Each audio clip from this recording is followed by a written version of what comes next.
see how far we get. You know something? Maybe we'll do today's plot and I'll do the other one. We'll see. Let's do today's and then we'll work our way back. Today is 14? Yeah, 14. Okay. We're going to start from the Perek Cherish. Okay? Start from the Perek Cherish. We'll take it slow.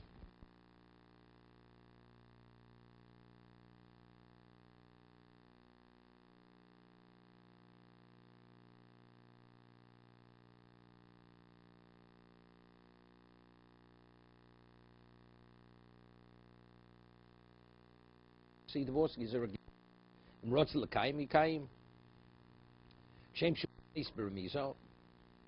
just as he acquires it, because again he can't speak. Let's say he gives it a ring, says Aram Kadeshusly, right? It's only by giving it a ring, by the circumstance that tells us his intent is marriage. Kachu motzi b'remiza, identity. The same way he married, it's the way he divorces of. So again, but that's only. This is only we're talking about it's a kedushin drabanan. Right? Since he's a cherish, it's only rabbinic kedushin. Pikeach shenosa bikachas v'nischarsha. Okay, now we're getting something else. A pikeach, a competent person marries a competent woman, then she becomes a deaf mute. But again, when it comes to get, a get is never, she has to be consent. Correct? So therefore, imrotza yotzi, imrotza yikayim. Nishtatis, whatever. It's not she's a deaf mute, she becomes unstable. Right? Lo yotzi. Why? Because she doesn't even know when you give her a get, she doesn't even realize she's getting a get. Okay? Nischarishu, what about he became, they were both competent people, he became a deaf mute. O nishtater, or he became unstable. Einomotzaloma, she's stuck forever. Why is she stuck? Because again, here, because since the marriage was a doraisa, correct? So what is he?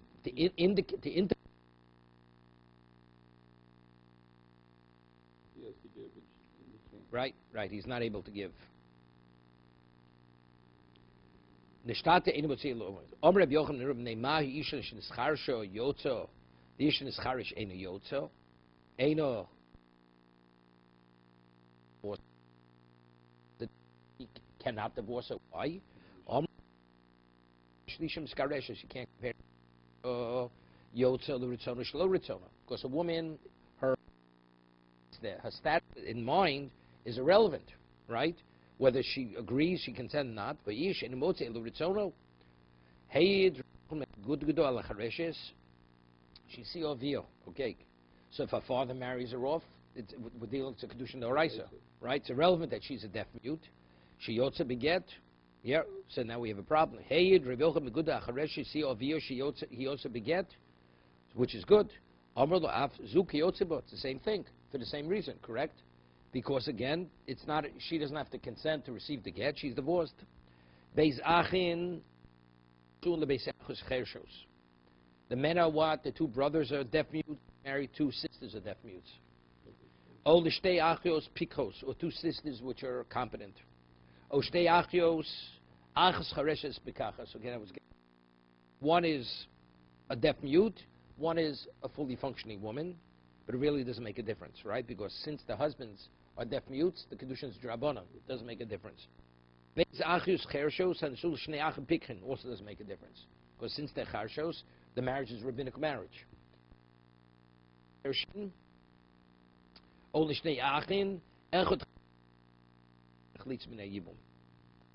pturas min achalitza min hayibum is not.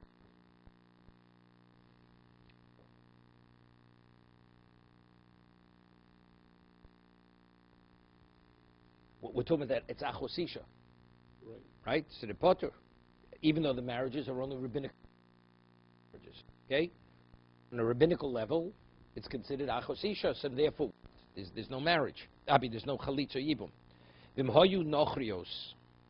What about if they're not related, right? Is that yours, Judah?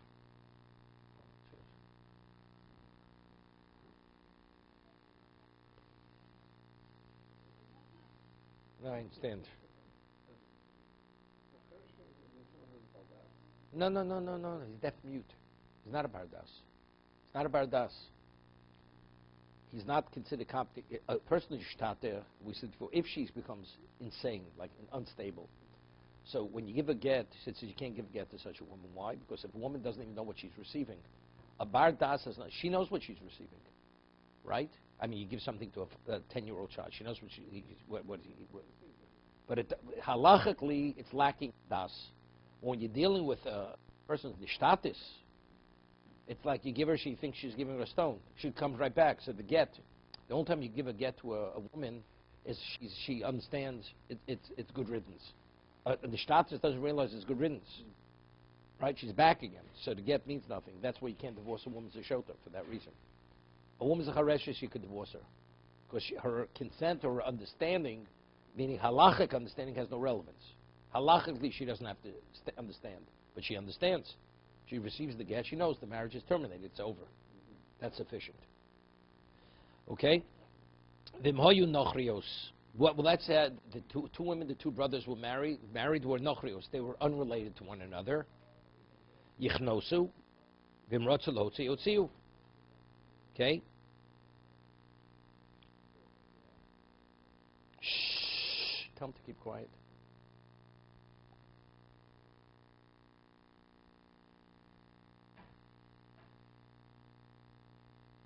Okay? Shnei achim, echad cheresh ve'echad pikeach. We have two brothers. One is the deaf mute, one is pikeach. One is functional. Nesul l'shtei achios, pikchos. Okay, now we're getting into, now it gets a little complicated. Okay? Two brothers, one is functional, the other one's not functional. They married two women who are both functional. So that means one marriage is a marriage d'oraisa. Okay? And the sisters.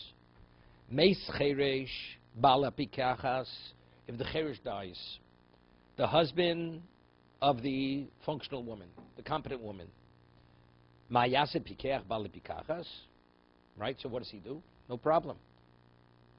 She's off limits to him, regardless if she was married or not married to his brother, who's a deaf mute. She's not permitted. It's the wife of it. It's the sister of his wife, right? So it's understood. Teitze mishum achosisha. She's permitted to remarry, right? Achosisha. It's the sister of his wife. What about meis pikach bal pikachas? What about if the competent person dies? So now the cherush is married to the pikachas. What is she? That's only a rabbinic wife. Now when the brother dies, who's married to he's competent, she's competent. When he dies, now there's a zika. Now there's a bona fide connection between the widow and the surviving brother, right? Because their marriage was a real marriage. Okay? Meis pikeach bal pikachas, mayasa cherish. Cherish can't give chalitza, right? We had because he's not capable to give chalitza. Bal pikachas. Right, Mayasa Cherish Bal Pikachas. What is the Cherish who's married to the? He's the husband of the functional woman. Motzi Ishto Beget, because it's only rabbinical. That marriage is only a rabbinical marriage. What could he do? So he can marry her, even let's say the Yibum, right? To be Yibum, but again, she'd be his wife at least. But again, it would be rabbinically not permitted. It's Achos Ishto rabbinically, right? So he divorces his wife. The reason why he has to divorce his wife, why does he have to divorce his wife? Because it's achos kukoso. Here, the deaf mute is married to a competent woman, so the marriage is only rabbinical. His brother, who's competent, married to a competent woman. That brother dies, so the competent woman falls to the deaf mute, right? Now, if they falls to the deaf mute, that means there's a connection between the widow and the deaf mute. He's married to the sister of that woman, but he's not really married, right? Because he's a deaf mute, it's only a rabbinical marriage. But the zika, the connection between the widow and him, that's a real connection. So now, what does he do? But if there's a real connection and he's living with the sister, rabbinically, it's called achos kukoso. He's living with the sister of the woman who's connected to him on a Torah level. Therefore, we say he has to divorce her, his wife. He has to divorce his wife, which is okay because the marriage is only rabbinical. So he gives a rabbinical divorce for a rabbinical marriage. And now she, the widow, she's stuck forever. Right? Because he can't give chalitza because he's a deaf mute. He can't give, and he can't do yibum because she is what? She is the sister of his divorcee, rabbinically. So rabbinically, we don't allow him to do yibum. Right? Because he had to divorce his wife immediately because he's connected to the widow. So after he divorces his wife, why can't he do Yibum? Because she is the sister of his wife. The Yevamos is going to be the sister of his wife. If rabbinically, he can't do yibum, rabbinically. And what could he do? He can't do chalitza either. Because he's a deaf youth, that's on the Torah level, he's not able. Okay, that's the case. Shnei achim pikchim nesuin l'shtei achius. Two competent men are married to two sisters. Achas chareshes, achas pikachas. One is a deaf mute, one is a functional woman. Meis pikeach bal chareshes. The pikeach, the husband of the deaf mute dies. Mayase pikeach bal pikachas. Now what does he do? So over here, there's no level, no connection. Correct? Okay? What should he do? Teitze mishamachosisha. Posha, it's understood. She remarries, she's nachosisha. Because his marriage is a real marriage, right? So whether she's married to, she's the sister of his wife. It's understood. What about meis pikeach bal pikachas? What about if the one who's the functional person, mayase pikeach bal chereshes? Oh, now it's a whole story. Motzi es ishto beget, right? He has to divorce his wife because she's what? She's achos zukukoso. She's the sister of the one he's connected to. But he's a functional person. He could give chalitza, right? She's functional and he's functional. So as eishes ochiv chalitza, and the eishes ochiv he gives chalitza. You following, Norman? This is the easy, simple. This one you have. Two brothers. One's a deaf mute. One's a functional person. Both of them marry functional women, competent women. Now the deaf mute dies, right? So his sister, his wife, is a sister of his wife, of the brother's wife. She's what? She's the sister. She's aposishto. She marries off. What about now the functional brother dies? Right? The functional brother dies. This is, excuse me, 1 second. There you go. Yeah. No. Both brothers are functional. One's wife is a deaf mute, the other one. Now the functional brother dies. His wife now falls to the functional brother, who's married to a deaf mute. Right? No. Both brothers are competent people. Right? So now he has to divorce his wife.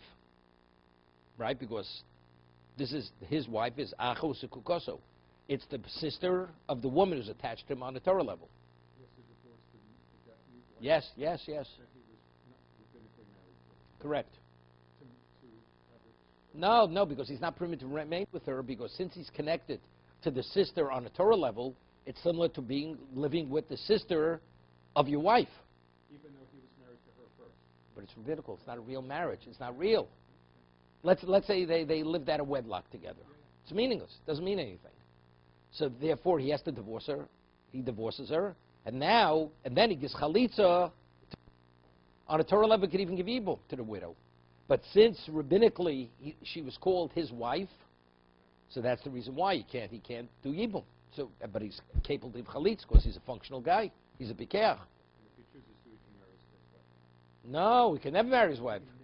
No, because she's Even though he gave chalitza. doesn't make a difference. She's still achos kukoso. Right? There's all rabbinical. On the rabbinical level, he can't. Okay? Shnei achim, echod cherish, vechod pikeach. Okay, now another combination. Two brothers, one is a deaf mute, one is functional. The su and the shtei achios, they're married to two sisters. Achas chareshes, vachas pikachas. One is a deaf mute, the woman, one of the women. Okay? We have two brothers, one's a deaf mute, one's a regular person. The other two women, one's a deaf mute, one's regular woman. Meis cherish balacharasha. So the deaf mute is married to the deaf mute. Okay? So the deaf mute who's married to the deaf mute, if he dies, Mayase pikeach bal pikachas, right? That's poshut. Teitze b'shabachosisha, again. Because it's the sister of his wife. So she remarries. Meis pikeach bal pikachas. What about if the pikeach married to the pikachas dies? And now his brother is what? Is a deaf mute. Okay? Now she has a problem. Mayase cherish bal b'chareshes, motzi sishto. He has to divorce his wife again because it's achos zukukoso. His wife is the sister of the one who's connected to him on a Torah level. Veishes ochiv, but the widow, he can't do yibum because she's the sister of the kuka. And he can't do chalitza because he's a deaf mute. V'yeshes ochiv asura li'olam. She's forbidden forever. She's forbidden. What? The widow is forbidden forever. He can't do chalitza because he's a deaf mute. He can't do yibum because she's the sister of his wife, rabbinically. Right? So she's, right? Or rabbinical, but it doesn't make a difference. But factually, rabbinically, we don't allow him to. See, if we wouldn't have a rabbinic law, he does yibum. He divorces his wife, then he does yibum. Right? No, chalitza can't, he's deaf mute. But yibum we could do. But he can't, we don't allow him to do yibum because the Yevama is the sister of his wife, of his ex-wife. He divorced her rabbinically. A man divorces his wife. Then afterwards, his brother's married to the other, and the brother dies. He's not permitted to marry, to do yibum, because she's the sister of his ex-wife. It's the same. So here, it's his ex-wife, rabbinic ex-wife. Okay?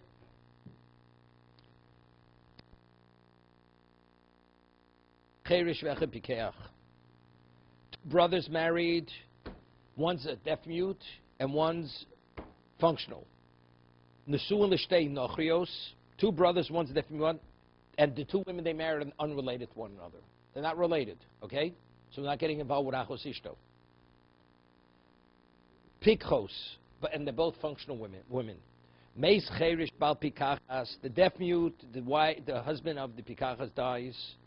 Ma yasa bikeach bal pikachas, o chalitzo miyabim. Why not? Does either one. Either chalitzo or yibum. Correct? Because they're not related. The women are not related. Mes bikeach bal pikachas, ma yasa cherish bal pikachas, kones. Yibum we could do. Right? A deaf mute could do yibum.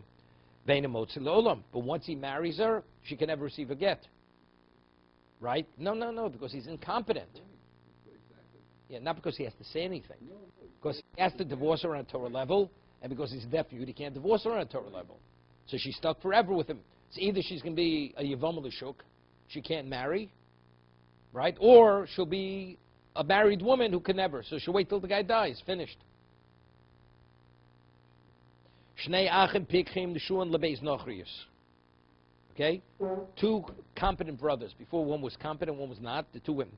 You have two brothers, both competent. They're married to two women. Achas pikachas, v'achas chareshes.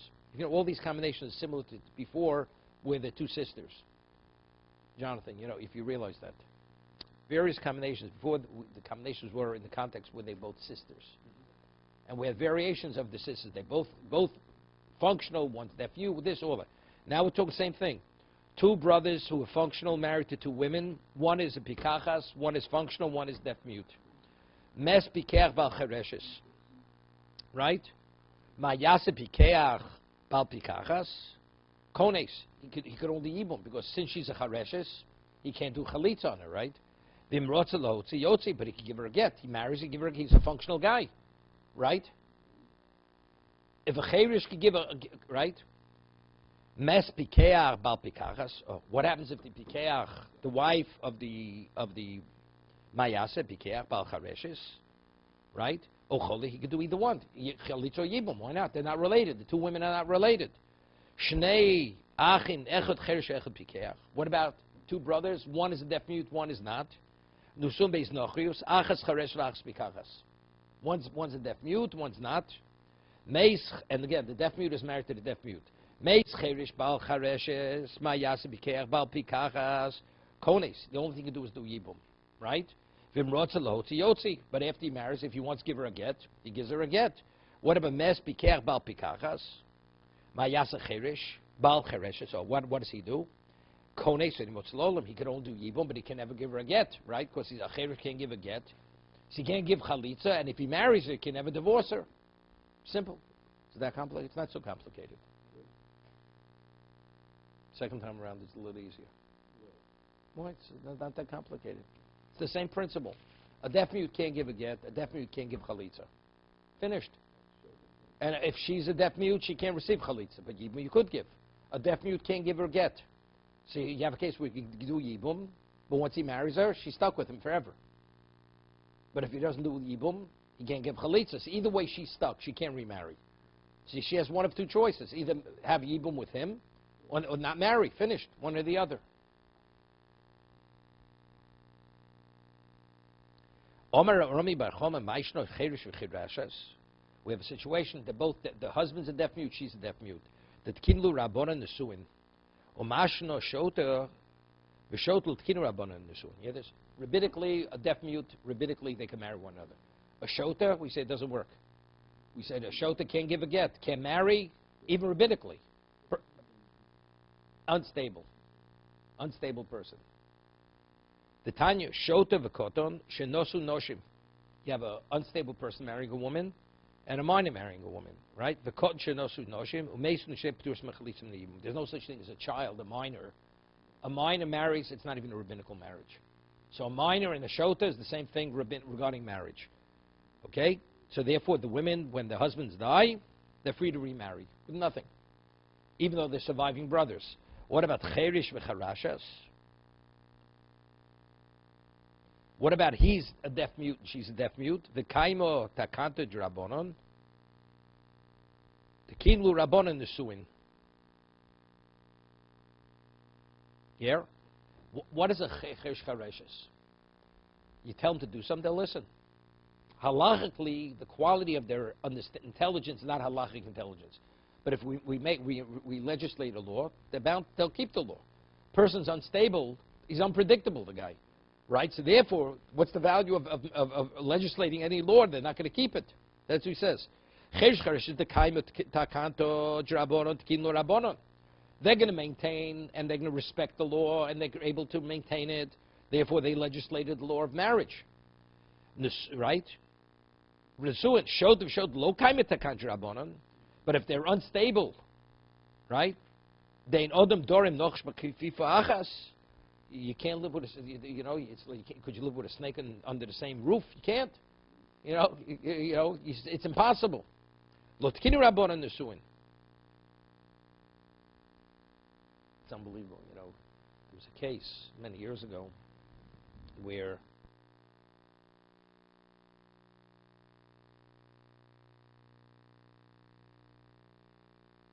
what's it called? She was bipolar, very serious. And if she takes some medication, she was okay. She didn't take it, she was raving mad. So the wedding went all of a sudden, a week into the marriage, he realizes she's married to a monster. I mean, literally, raving mad. The woman was raving mad. She would go outside, inappropriately dressed, go to a store. She would shoplift. I mean, crazy stuff. The whole thing. And of course, eventually ended in a divorce. I mean, there was no question. Could he divorce her? This and that. When she's on a medication, and the father was so wealthy, and literally it wasn't so simple to get away because he openly, once the cat's out of the bag, he's embarrassing this family, wealthy family. Took a good 2 years. The boy went through the worst till he finally was able to end that marriage. Okay, so a shota, it's impossible. There's no way. Could you live with a snake under the same roof? It's not possible. That's a shota, unstable. Somebody I know is very close today, Baruch Hashem, for years he's taking medication. There was a time where he was really they didn't have it. I knew this person since before his bar mitzvah. You were fearful to be in the same room with him. I mean, that's the level of insanity. After he took the medication, you couldn't even equate the two people. It was like a different person. So this is literally ein odam doran im nochash b'kfifachas. You cannot live under one roof with a snake. Now it's a good. So what about a minor? A minor is like a shot. It's like a cherish, right? The child behaves. Halachal he doesn't have. Let's say he's 12 years old. He could be precocious. He could be this. It's irrelevant. Until his bar mitzvah, he's considered a minor. He marries a woman. We say it's nothing. Why shouldn't the minor be like the deaf mute, right? The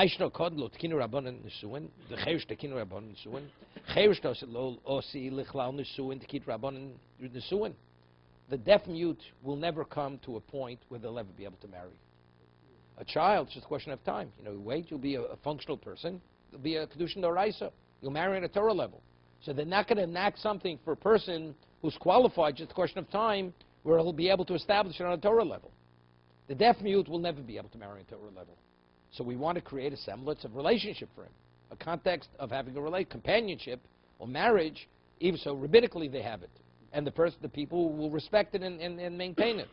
A child who ultimately will be an adult who have a marriage, a Torah marriage. They say, wait, you'll get married, you'll establish your marriage. Good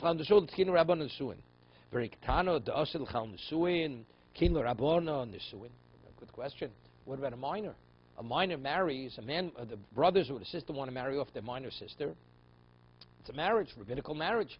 Even though she herself, when she becomes an adult, she'll be able to marry herself off. On that, there, because we're concerned of molestation, she will be molested. So therefore, she has to have a husband to protect her that she shouldn't be molested. Good question. A minor, if she says she had enough of the husband, she can walk out on him because it's only rabbinical marriage and it's retroactive. So why by chareshes, which is only rabbinical, why can't she walk out on the husband? It's also rabbinical. Yeah, because if a cherish knows that his wife could walk out on him, you know what she says? I'm not marrying her. I'm not interested in marrying a woman temporarily. Stop. Hear this, he's saying something interesting. A minor, what happens if she becomes an adult? A minor becomes an adult within the context of the rabbinic marriage. Once she becomes an adult, she can't walk out any longer. She needs a get. But a chareshes, her state will never change. So the husband could feel it's worthwhile marrying the minor because he can keep her happy until she becomes an adult. The moment she hits her 12th birthday, even if she doesn't reach puberty, she cannot walk out of that marriage any longer, even though it's rabbinical, because she appears to be an adult. So as a minor, she doesn't have das, and then she becomes 12 years old about this, so she has das. She can't walk out at that point. No, she can't walk out. Even though she didn't have das as a minor. Doesn't make a difference. But now if you cohabits with her, now it becomes a Torah marriage. But even if she didn't cohabit with her, can't walk out on her because she appears because she's an adult. She can't walk out on him. She cannot walk out on him any longer. Only up to 12 years old. Okay, so it's good. So therefore, the husband says, it's worthwhile marrying the girl because there's a cutoff point. She reaches 12, she can't walk out. But if a chareshes, if she could always, her state's never going to change. So as much as the husband tries to keep her happy, she's a loose cannon. She could always walk out on him. He says, no, something, I don't even want to get involved with the woman. Therefore, they say, you have to go through the conventional get. The only way you can terminate that marriage, he has to be agreeable to divorce. Otherwise, he doesn't get involved. Okay? It's not a Gemara, it's a good question. You hear this? What happens if she is a Bas Yisrael and her mother marries off to a Kohen? We allow her to eat Truma, but the Chareshes, if you have a Chareshes marrying a Kohen who's a deaf mute, she doesn't come from a Kohen family. We don't allow her to eat. Now, we have to understand, even the mother marrying off the daughter to a Kohen, how's she permitted to eat? I mean, she's not a Bas Kohen, and she's not really the wife of the Kohen. Did not hate Rabbi Yochanan and Gudgudo al Chareshes Shisio Avio Shiotzis Beget. Right? He testified. A Chareshes, which is married off by the father, she goes out with a get. That's a Torah marriage. Val Ktana Bas Yisrael Shenosa LeKohen Shochelis B'Truma. Yeah, wait a second. A Ktana who's married, but this is what? She's married by the father. No. The mother marries. She eats Truma, even though the Nisuin is not a, because we're talking about, it's Truma Drabanan. It's not Truma Doraisa. We're talking about rabbinic Truma. There's rabbinic Truma, there's Torah Truma. We'll see. It's a question of Bisman Hazeh. Truma Bisman Hazeh is a rabbinical, and I will see. Shenisa L'Kohen, Shochel S'B'Trum, V'Chareshes L'Ochlo. Why the Ketana does eat, and the Chareshes does not eat. So, Gzeir Shem Yochel Cheresh B'Chareshes. Why? Cheresh, because we're concerned. 1 second. Gzeir Shem Yachel Cheresh B'Chareshes. V'Hayel Lav Shnuya Ma'al Yohi, Mali Pikech B'Chareshes, Mali Cheresh B'Chareshes, Neim Einim Nesuin. Mzum Muteres, Avzum Muteres, Reitzad Heter Yeshlan. Shum Lav B'nei Onshin Ninu. Kula Mishum Gzeira Shem Yachel Cheresh B'Pikachas. Hu Deiko Alei. Chiyuv Miso. Kedamina B'Maskona de Milso. Reish Shem Yachel Cheresh B'Chareshes. Shemiyachol cherish bepikachas. From the cherish bepikachas, umichlep bepikeach bechareshes. We'll see. Let's see the Gemara. Gemara says, we say she eats truma. Vilu cherish lo ochlo, chareshes lo ochlo. A ketana. So, question: why can't a chareshes? A chareshes marries a kohen who's a cheresh. We say she cannot eat. But a ketana who marries a kohen, although she's being married off by the mother, she can eat. Although it's only they're both rabbinical marriages. Why? It's gzeira shemiyachel cherish bechareshes. Is it because she eventually becomes competent? No, just the opposite. But she's doing an isser. A child.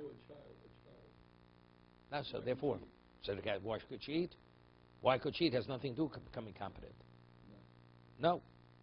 V'leichel koton, v'leichel. Yeah. Gzeira himei shem yachol cherish bechareshes. What's the gzeira? We'll see. V'leichel. What? Koton ochel nevelusu. Because the chareshes, she eats it, she's eating nevela. Right? She's eating something she's not permitted to eat. V'leichol koton ochel nevelusu. Gzeira shem yachol cherish bevikachas. Because what's going to be? He's a kohen. The deaf mute is a kohen. He's married to a chareshes. There's nothing wrong if she eats the truma. Why is nothing wrong? Because it's a rabbinic marriage. She's considered like she's incompetent because she's a minor, because she's deaf mute. So the halacha is kot ochel nevelos. He's not in violation. If a child eats non-kosher food, did he violate anything? He's not a competent person. So the wife who's married to a deaf mute, same thing. But what happens if the cheresh is a kohen marries a competent woman? He figures he can feed his wife truma. But that's not the case. She's not permitted. Right? A deaf mute who's a kohen marries a regular woman. Correct? Is she permitted to eat truma? No. She's not married to him on a Torah level. The only wife of a kohen is permitted to eat truma. She has to be his wife on a Torah level. She's not his wife. Correct? No. Even rabbinic truma she's not permitted to eat. She's not permitted to eat. The truma we're speaking about, even the what's the name, that the cheresh feeds the chareshes is rabbinic truma. Right? We'll see. Shemi yachol cheresh bepekachas, v'cheresh bepekachas, nami lechol. V'cheresh bepekachas, nami lechol. B'truma d'rabanan. Yeah, so he's asking the question. But if we're dealing with truma d'rabanan, it's a gzeira. He may feed a truma, but if we're dealing with truma d'rabanan. Right? Because there's a concern, if he eats truma d'rabbanan, there's certain things which are truma d'oraisa. Right? They'll confuse the two. But by a cheresh, we're not concerned about confusing the two. Why are we concerned about? Because there's no liability. Okay? O maishno ktana dislo ksuba, maishno charesha is the less lo ksuba. A minor has a ksuba. You hear this? A minor has a ksuba, a chareshes, they didn't legislate a ksuba. We say the marriage is rabbinical, by cheresh chareshes, but there's no marriage contract. Right? But by a minor, there is, no, not the father. No, where the mother marries her off. It's a rabbinic marriage. They're both around. Why is there a ksuba for the minor married off by the mother, and by the cheresh, they're both rabbinical, there's no ksuba. Why?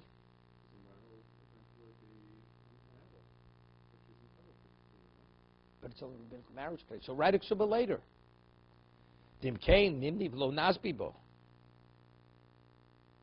Because what we want to encourage, they should get married. Right? The two deaf. It's going to cost him a ksuba. He says, I'm not getting married. Like we said before. Why do we say chareshes if she could? Why can't she walk out? He says, it's not worth my while. The man says, it's going to cost me. It's not worth my while. We want these two people to get married. Right? Uktana minolon, this lo ksuba. How do we know uktana minor has a ksuba? Titnan ha'me'enes v'ashnio v'aylinis. It says a woman who walks out, or a shnio, that's a rabbinic incestuous relationship, or an aylinis, that's a mekachtos. It turns out ein lem ksuba. Avol yotze beget, yeah, but she gets a get. Meaning they need a get. The man is speaking where she's a what's the name? Hamenis. If she walked out, she gets no right. Hashniya v'chaylinis ein lem ksuba v'yish beget. 1 second.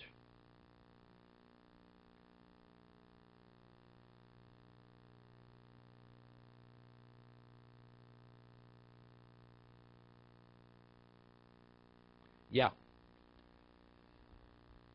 It's interesting. Rashi, why Menace doesn't have a ksuba? So Rashi says because she walked out on the man against his will. I don't need what he has to say that. We said earlier, miyun is it's retroactive as if they were never married. So if they were never married, why should they have a ksuba? Right? But Rashi doesn't say that. Rashi says Menace do bal korchod nafka because she walked out against his will.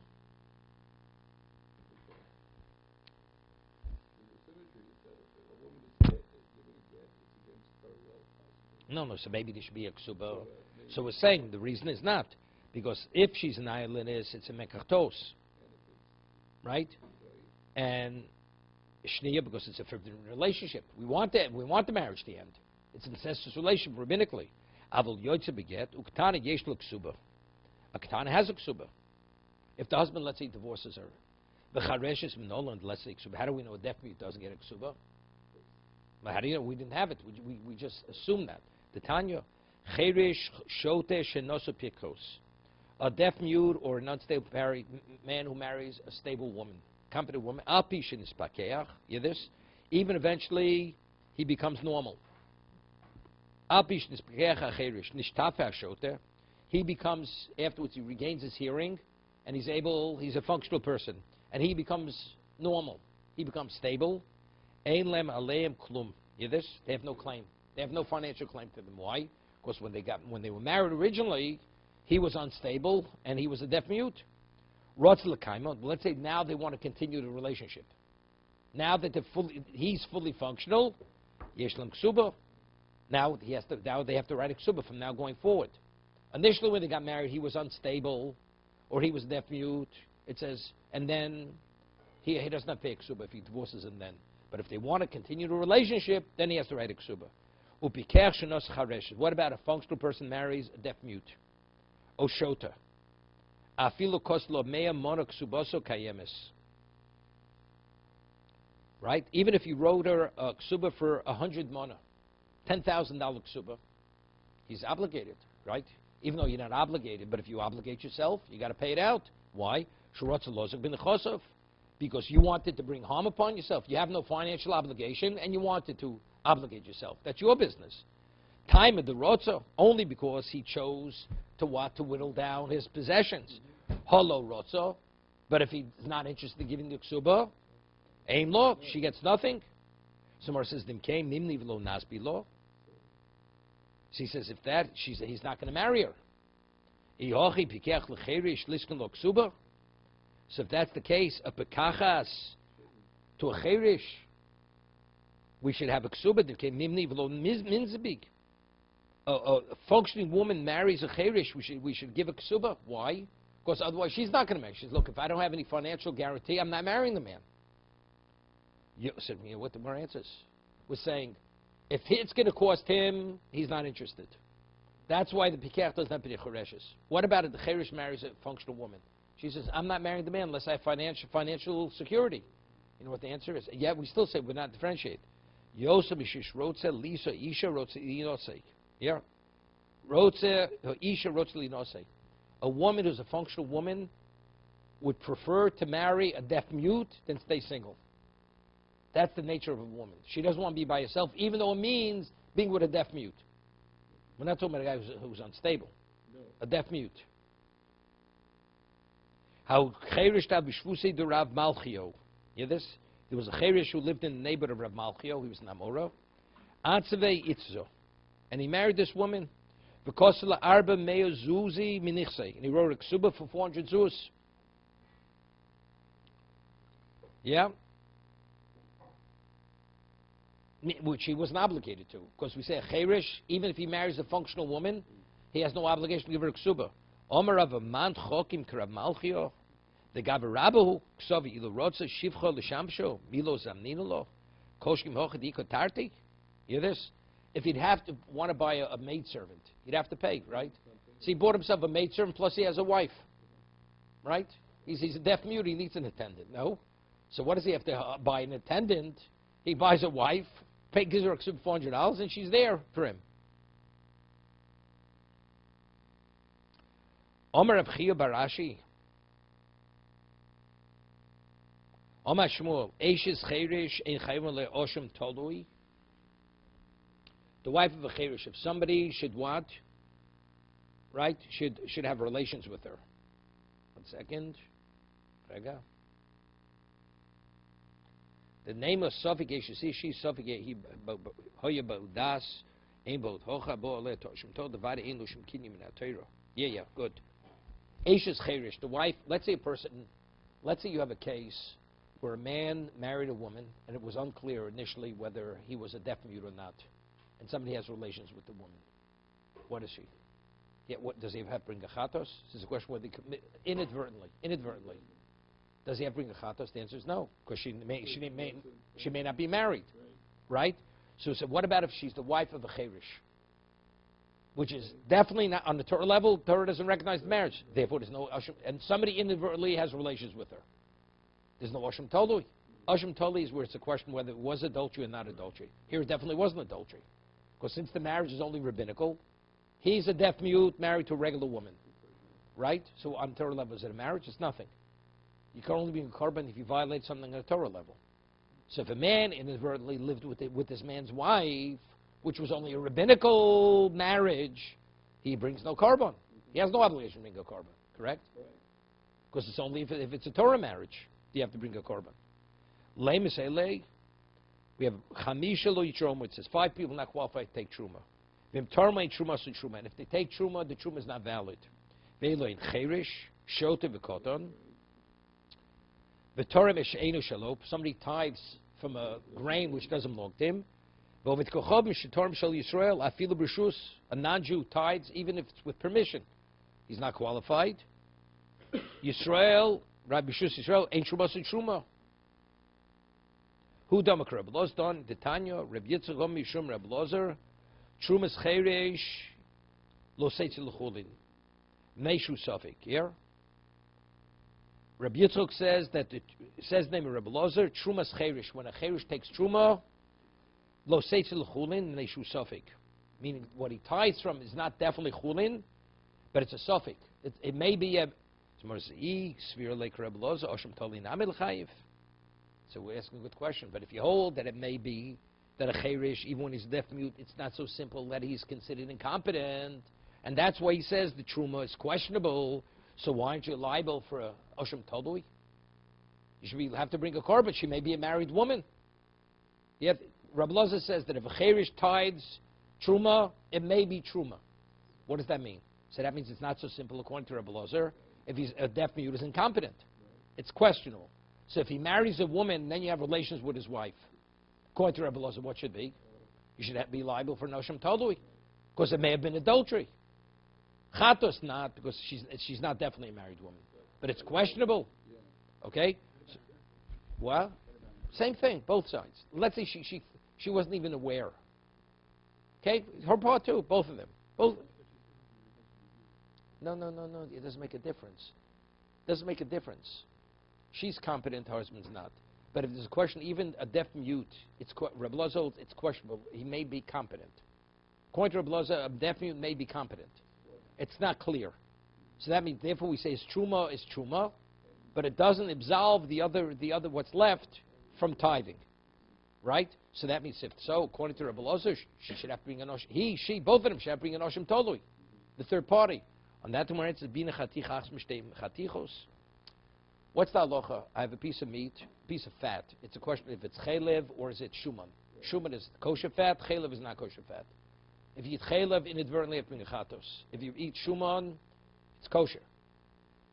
He has two pieces. He ate one of them. Everybody agrees in that case you have to bring an osham toli. Why? Because there, the problem, because there, it's called the schasik yisur. The isur was there. There's a basis to say that I ate the chaylev. Right? Let's say I have one piece, and you ate up that one piece. You could never verify what that one piece was. When you have one, maybe the other one could be identified eventually that the other one's the kosher or the non-kosher. So that's when you bring an oshim toloi, when something can be verified. But over here, we have one piece. So over here, having relations with the wife of a deaf mute, it's like one piece of fat. He did an act. There's no way to verify it. So it says, Isfrile Kreb Lozer, Oshim Toli Namil Chayiv. He says, Binan Tchatichas Mishnei Chatichos. So let's see Rashi. Yeah.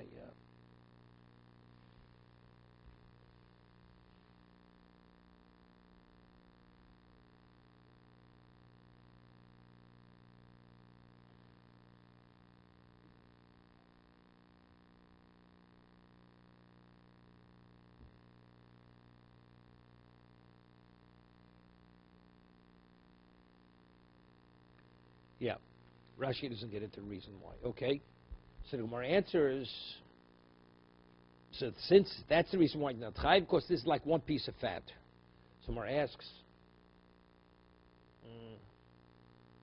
Umi boy Rabbi Loza chatichas mishnei chatichos. Rabbi Loza say that you need two pieces of fat, even one piece. The Hatanya Rabbi Loza omer koi. You hear this?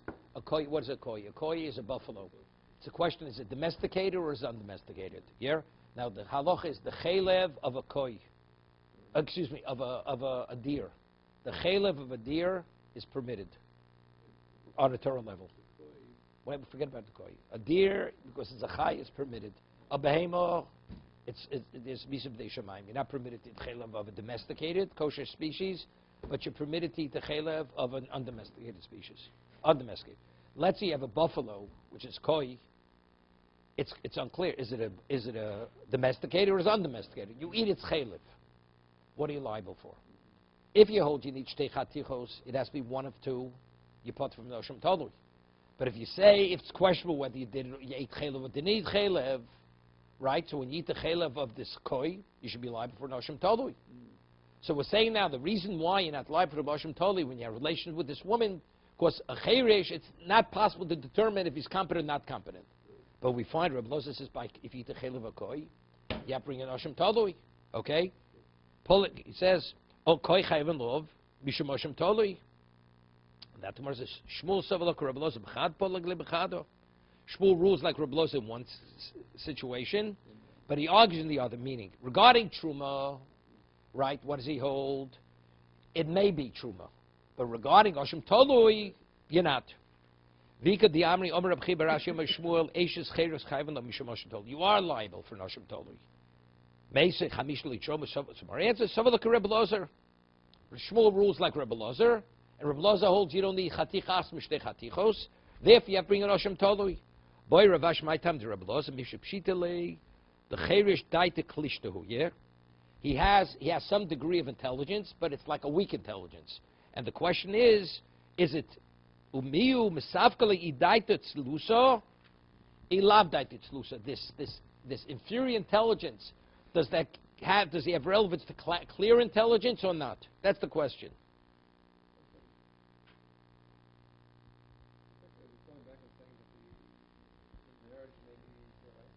Maybe a doraisa, and therefore, according to Reb Lozer, you have to bring an oshim tolui. No, we don't rule like Reb Lozer. We hold nothing. Because a cherish, he has no intelligence, period. He has no intelligence. Their marriage is purely rabbinical. To be continued.